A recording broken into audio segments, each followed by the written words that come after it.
Sahabat GPIB, sampai jumpa kembali di program Night Call bersama saya, Pendeta Vanessa Albertina Siahaya, Pendeta Jemaat GPIB Immanuel Tanjung Pandan, Pospelkes Kembiri dan Jangkang. Sahabat GPIB yang terkasih, sebelum kita mengakhiri hari kita saat ini, marilah kita merenungkan firman Tuhan. Namun sebelumnya, mari kita satu di dalam doa. Terpujilah Tuhan yang Maha Kasih atas berkat-Mu yang Kau limpahkan bagi kehidupan kami hari lepas hari kami. Bahkan pada hari ini Tuhan, sebelum kami mengakhiri hari ini dengan rasa syukur kami Tuhan dalam pertolongan-Mu, kami akan merenungkan firman-Mu.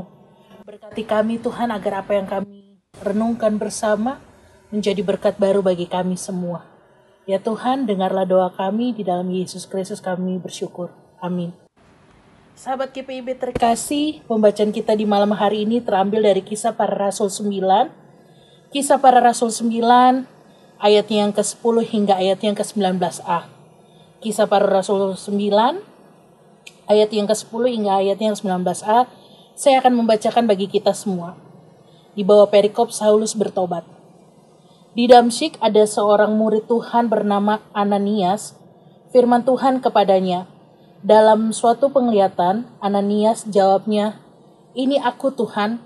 Firman Tuhan, "Mari pergilah ke jalan yang bernama Jalan Lurus, dan carilah di rumah Yudas seorang dari Tarsus yang bernama Saulus. Ia sekarang berdoa, dan dalam suatu penglihatan ia melihat bahwa seorang yang bernama Ananias masuk ke dalam dan menumpangkan tangannya ke atasnya supaya ia dapat melihat lagi." Jawab Ananias, "Tuhan, dari banyak orang yang telah kudengar tentang orang itu, betapa banyaknya kejahatan yang dilakukannya terhadap orang-orang kudus-Mu di Yerusalem. Dan ia datang kemari dengan kuasa penuh dari imam-imam kepala untuk menangkap semua orang yang memanggil nama-Mu." Tetapi firman Tuhan kepadanya, "Pergilah, sebab orang ini adalah alat pilihan bagiku untuk memberitakan namaku kepada bangsa-bangsa lain, serta raja-raja dan orang-orang Israel. Aku sendiri akan menunjukkan kepadanya betapa banyaknya penderitaan yang harus ia tanggung oleh karena namaku." Lalu pergilah Ananias ke situ dan masuk ke rumah itu. Ia menumpangkan tangannya ke atas Saulus, katanya, "Saulus saudaraku, Tuhan Yesus telah menampakkan dirinya kepadamu di jalan yang engkau lalui, telah menyuruh aku kepadamu supaya engkau dapat melihat lagi dan penuh dengan Roh Kudus." Dan seketika itu juga seolah-olah selaput gugur dari matanya sehingga ia dapat melihat lagi. Ia bangun lalu dibaptis, dan setelah ia makan, pulihlah kekuatannya. Demikian pembacaan Alkitab. Berbahagialah kita yang mau mendengar dan melakukan firman Tuhan hari lepas hari. Sahabat GPIB yang terkasih, banyak hal yang sudah kita lalui bahkan di hari ini. Banyak hal juga yang sudah kita lakukan, dan terkadang kita merasa bahwa hal yang kita lakukan ada yang sulit maupun ada yang mudah. Ya, namanya juga kehidupan. Terkadang sulit, terkadang mudah, terkadang sedang-sedang saja. Namun inilah yang memang harus kita lalui. Bahkan sepanjang kehidupan kita banyak juga pergumulan yang sedang kita jalani. Dan kita harus merasa dan tahu bahwa pergumulan yang kita jalani ini bukan hanya untuk kita, tapi untuk kita semua. Bahkan Saulus pun juga merasakan hal yang sama pada saat itu. Hanya saja bagaimana kita mau melihat proses kehidupan kita bersama Tuhan. Apakah kita mau bersyukur dengan apa yang terjadi dalam proses hidup kita, ataukah kita menyerah dalam proses kehidupan kita? Yang menjadi perenungan kita di saat ini, sahabat GPIB terkasih, yang mau dilihat adalah jangan hanya kita terpaku dengan pergumulan kita saja. Jangan hanya kita terpaku dengan tantangan dan rintangan yang sedang kita hadapi, melainkan kita juga harus bersyukur dengan segala berkat-berkat Tuhan yang Tuhan lengkapi bagi kita semua. Kita harus bersyukur dengan segala kehidupan yang bisa kita nikmati oleh karena pertolongan Tuhan. Sahabat GPIB, bersama dengan renungan kita di hari ini, kita diajak untuk belajar dari Paulus dan Ananias, agar jangan kita melihat sesuatu dari luar saja, tapi melainkan bagaimana juga kita menikmati proses hidup kita.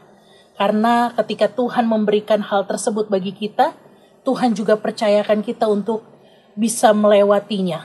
Maka dari itu, jangan heran ketika ada orang lain mendapatkan hal yang berbeda dengan kita.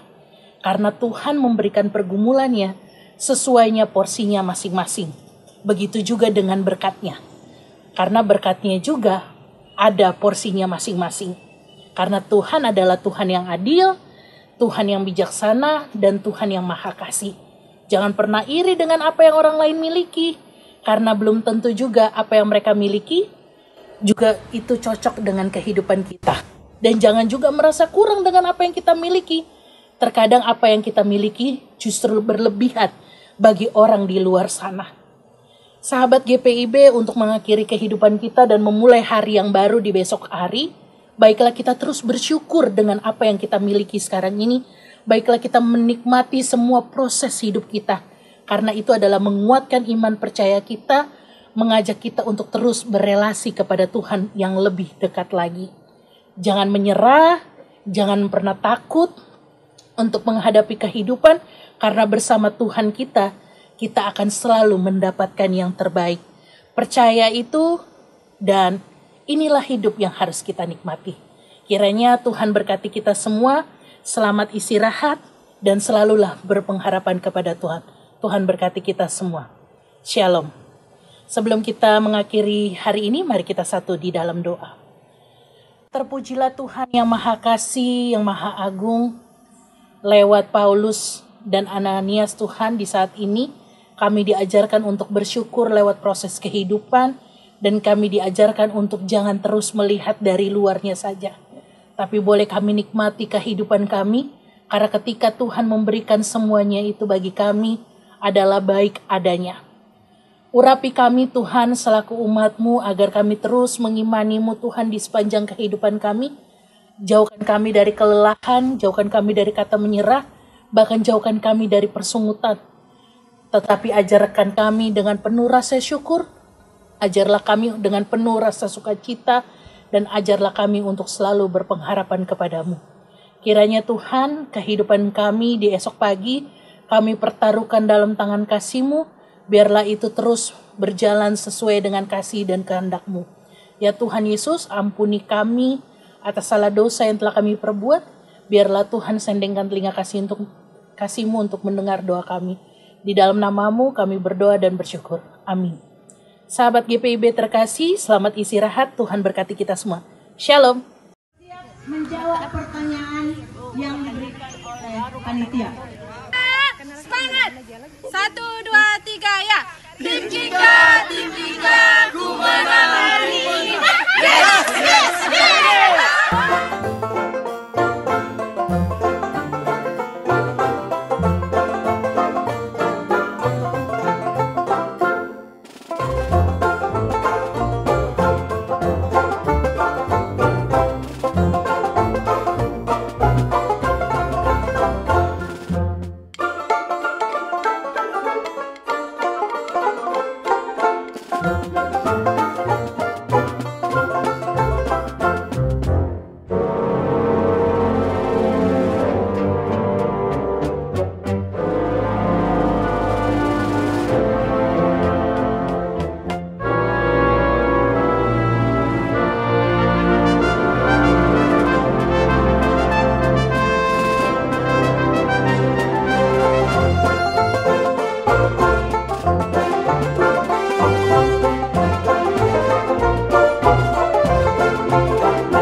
Kesehatan, Gria Husada Surabaya. Membuka penerimaan mahasiswa baru tahun ajaran 2023 sampai 2024. Sekolah Tinggi Ilmu Kesehatan Gria Husada terakreditasi BAN PTB dengan menawarkan 2 program studi, yaitu pertama, D3 Kebidanan, kedua, Administrasi Rumah Sakit. Ada juga fasilitas yang memadai seperti asrama putri, perpustakaan, gazebo dan hotspot area, dan masih banyak lagi. Pendaftaran gelombang pertama dibuka pada Desember 2022 sampai Februari 2023. Gelombang kedua dibuka pada Maret 2023 sampai Mei 2023. Gelombang ketiga dibuka pada Juni 2023 sampai September 2023. Untuk informasi lebih lanjut dapat menghubungi nomor di